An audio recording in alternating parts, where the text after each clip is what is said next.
Le jour même, comme je rendais visite à Huguette, je lui parlais de mon expérience. Toujours prête à me rendre service, elle me donna le numéro de téléphone de son beau-frère. Légèrement handicapé, Rosaire ne pouvait plus exercer sa profession de mécanicien, mais à l'occasion, il bricolait ici et là, quand les moyens le lui permettaient. C'est ainsi que, 4 jours plus tard, cette fois-ci accompagné de Rosaire, je me rendais dans une superbe maison située en pleine campagne pour donner suite à une autre annonce. Il s'agissait cette fois-ci d'une Chevrolet Caprice classique de 1975. Cette voiture me plaisait beaucoup. 8 cylindres, air climatisé, vitres électriques, la véritable voiture américaine comme on n'en voit pas en Europe. Pour le jeune Européen fraîchement arrivé en terre canadienne, cette voiture représentait un rêve en quelque sorte. J'étais tout à fait conscient qu'un tel véhicule allait me coûter cher en essence. Mais d'après Rosaire, son prix de 800 $ était tout à fait proportionnel aux frais qu'elle allait me coûter pour son entretien. Autant son moteur que sa carrosserie avaient été retenus et avait de bonnes chances de pouvoir me transporter pour une période de 5 ans. Affaire conclue. Le lendemain matin, j'avais rendez-vous avec son propriétaire au bureau de la Société de l'assurance automobile du Québec pour enregistrer le véhicule à mon nom. Puisqu'avant de quitter la Suisse, je m'étais muni d'un permis international, il ne m'était donc pas nécessaire de posséder un permis canadien pour être en règle avec la loi. Une blonde aux yeux bleus. Quelques années avant que je fasse sa connaissance, Huguette avait une amie du nom de Francine Guertin. À la suite d'un fâcheux incident, leur amitié avait brusquement pris fin. Francine était une mère célibataire et vivait dans un petit appartement avec son fils, Sébastien, âgé de 8 ans. Elle travaillait pour la compagnie de téléphone Bell Canada, dont la majeure partie des bureaux se trouvent à Ottawa. La querelle qu'elles avaient eue dans le passé les avait définitivement éloignées l'une de l'autre. Pour Francine, il n'était plus question d'adresser la parole à Huguette. De son côté, Huguette avait la rancune moins définitive. L'avenir allait me faire comprendre pourquoi.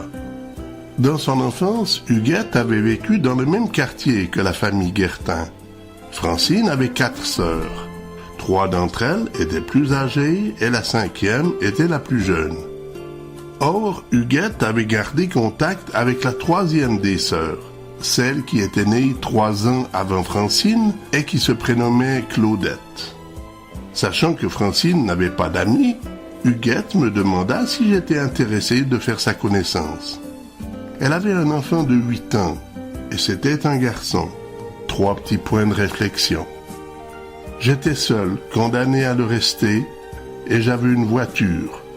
3 autres petits points de réflexion.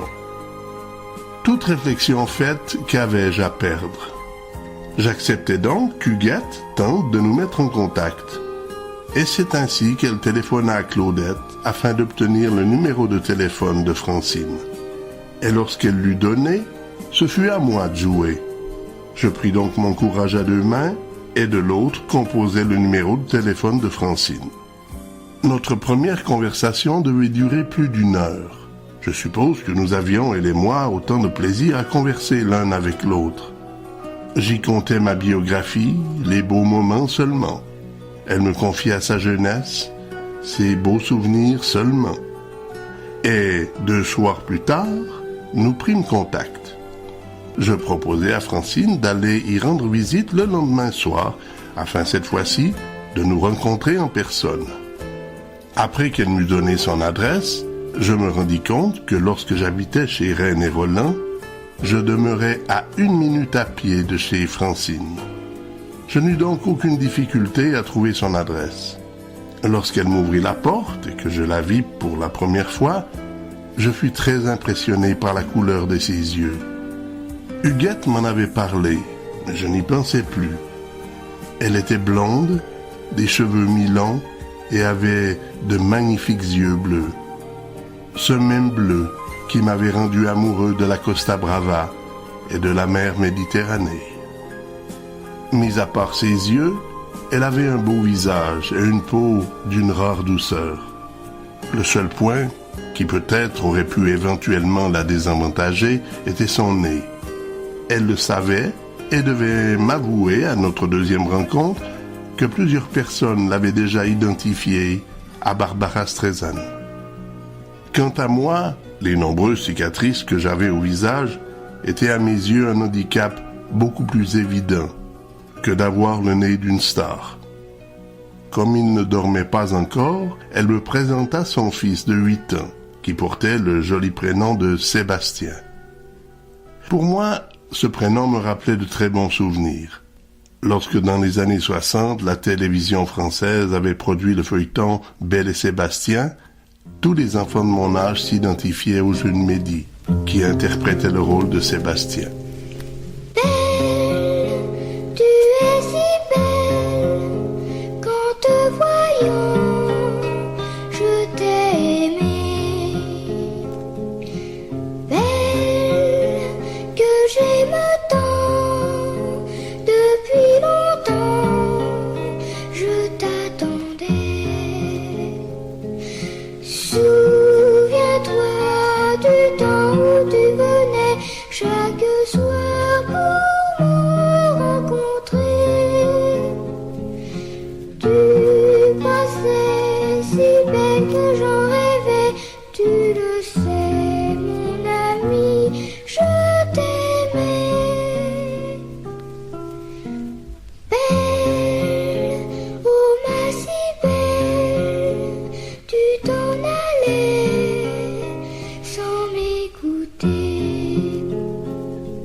Ce feuilleton eut tellement de succès que par la suite, la télévision produisit encore Sébastien parmi les hommes, puis Sébastien et la Marie Morgane. Sébastien ne connaissait pas son père et n'avait jamais cherché à le connaître. En ce qui me concerne, si je voulais conquérir sa mère, il était préférable que je sympathise avec Sébastien. J'allais donc devoir faire des efforts pour m'en faire un ami. N'ayant pas eu de frère, il aurait été nécessaire de relire le début de cette autobiographie pour me servir de mes propres exemples, afin de pouvoir jouer avec lui et me mettre à son niveau, en évitant cependant d'avoir des ennuis avec la police. Lorsqu'il fut endormi, Francine et moi continuâmes le dialogue. Je ne connaissais pas ses attentes envers moi et ne voulais en rien précipiter les choses au risque de tout foutre en l'air. Le seul risque que j'allais prendre ce soir-là fut de l'embrasser. Je crois inutile de mentionner que lorsqu'on en arrive à ce point, il est nécessaire de posséder une très grande maîtrise de soi-même pour s'en tenir là et ne pas céder à notre libido. Mais je suis fier de dire que nous fûmes assez matures et maîtres de nos actes pour nous prouver réciproquement respect et modération. Avant de nous quitter, alors que nous bavardions sur le pas de porte, je lui confiai que quelques mois auparavant, j'étais son voisin et que chaque matin, le bus de Continental Mushroom passait me prendre. « Ah, c'était à cause de toi que tous les matins à 5 heures, je me faisais réveiller par le bus qui klaxonnait ?» Comme je me sentais presque coupable de lui avoir causé tous ces matins d'insomnie, je tentais de lui donner raison avec humour. Ah, tu vois, toi aussi t'es d'accord pour trouver que c'était trop tôt à 5 heures.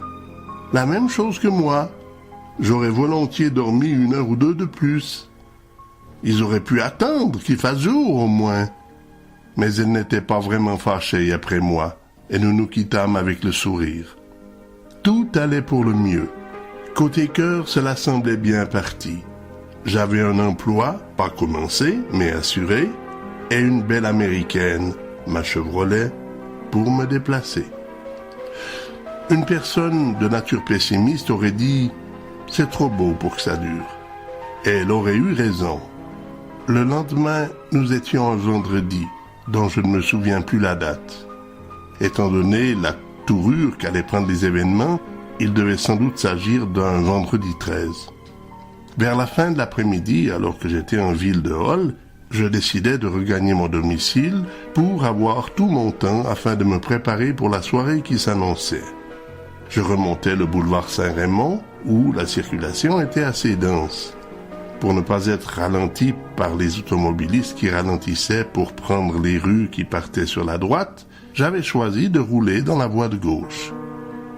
En approchant d'une station d'essence, je remarquai un automobiliste qui s'était engagé sur la chaussée, mais s'était arrêté en n'obstruant que la voie de droite. Il lui était totalement impossible de s'engager dans le trafic, puisque son désir était d'emprunter des voies qui venaient en sens inverse, et que les véhicules qui y circulaient roulaient vite et rapprochaient les uns des autres. De ce fait, j'avais tout le temps de passer avant qu'il n'ait eu une seule raison de me couper la route. Mais au moment où j'arrivais à environ 4 mètres de lui, il pesa sur sa pédale des gaz et me bouchait le passage. J'eus beau appuyer puissamment sur la pédale des freins. Mon véhicule, qui devait peser 2 fois le poids de sa Toyota Corolla, semblait continuer sa course comme si je n'avais rien fait. Ce fut l'impact inévitable. Pour ma part, c'est à peine si je ressentis un léger choc. Mais en ce qui concerne l'autre Toyota, sa Toyota avait pris la forme d'un boomerang. Ce choc latéral l'avait plié en triangle. Quant à ma Chevrolet, mon pare-choc avant était légèrement endommagé. Mais il n'allait même pas être nécessaire de le changer, tellement le dommage était minime. J'étais désormais entièrement rassuré. Je venais d'avoir la preuve évidente qu'en cas d'accident, ma santé, ainsi que celle de tous les passagers de mon véhicule, ne serait que très rarement mise en danger. Car la définition de char n'était plus suffisante pour identifier mon véhicule. Mais char d'assaut semblait plus adéquat. En revanche, la passagère qui se trouvait pourtant de l'autre côté du véhicule, à l'opposé du point d'impact, fut blessée à une jambe et dut être évacuée par ambulance. Lorsque la police arriva sur les lieux et qu'elle me demanda mes papiers, je lui remis confiant mon permis international. Mais après vérification, cela faisait presque 1 semaine que sa date de validité était échue.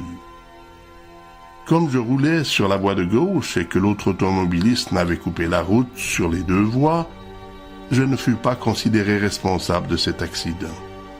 Par contre, j'allais me voir forcé de très vite passer mes examens de conduite si je voulais à nouveau conduire ma Chevrolet. Cela me révoltait. Lorsque Johan avait voulu posséder son permis de conduire suisse, il lui avait suffi de se rendre au service des automobiles de la Blécherette, de demander un permis suisse après avoir présenté son permis canadien et payer un montant de 20 francs. Pour ma part, j'allais me voir forcé de repasser un examen théorique ainsi qu'un examen pratique et payer en plus 120 $. Pour économiser sur les frais encourus, il m'avait été conseillé d'aller passer mes examens à Ottawa plutôt qu'à Hall. J'avais donc suivi ce conseil et m'étais pour cela rendu dans la capitale. Pour l'examen théorique, je n'eus aucune difficulté. Mais où j'étais le plus confiant pour la pratique, ce fut un échec. Je ne peux me souvenir pour quelle raison l'expert m'avait refusé. Après une seconde tentative, ce fut à nouveau un échec. Je n'arrivais pas à comprendre. Cela faisait 10 ans que je conduisais des véhicules motorisés. Moto, tracteur avec remorque, d'un père, voiture. J'étais à l'aise dans le trafic et avais sans doute parcouru plus de kilomètres dans ma vie qu'en avait parcouru l'expert lui-même. Alors pourquoi? À cette question, René Roland ainsi que d'autres personnes de mon entourage avaient peut-être trouvé la réponse. J'étais entièrement francophone et ne parlais pas un mot d'anglais. Dans cette région de l'Outaouais, cela représentait un gros handicap. En effet, les problèmes entre les gens d'Ottawa et les Québécois qui ne parlaient pas l'anglais étaient chose courante de ce côté de la rivière. Cela expliquait peut-être mes échecs. Je n'étais encore qu'un pur étranger au pays, mais je repensais au référendum de 1981, lorsque Jacinthe était contre la séparation du Québec de la nation canadienne. De mon côté, je pensais déjà que nos deux mentalités sont si différentes que jamais ces deux ethnies ne pourront se comprendre. Et lorsque l'on vit avec une personne qui ne vous aime pas et qui ne vous comprend pas, la solitude est souvent beaucoup moins lourde à porter. Je peux en parler en connaissance de cause.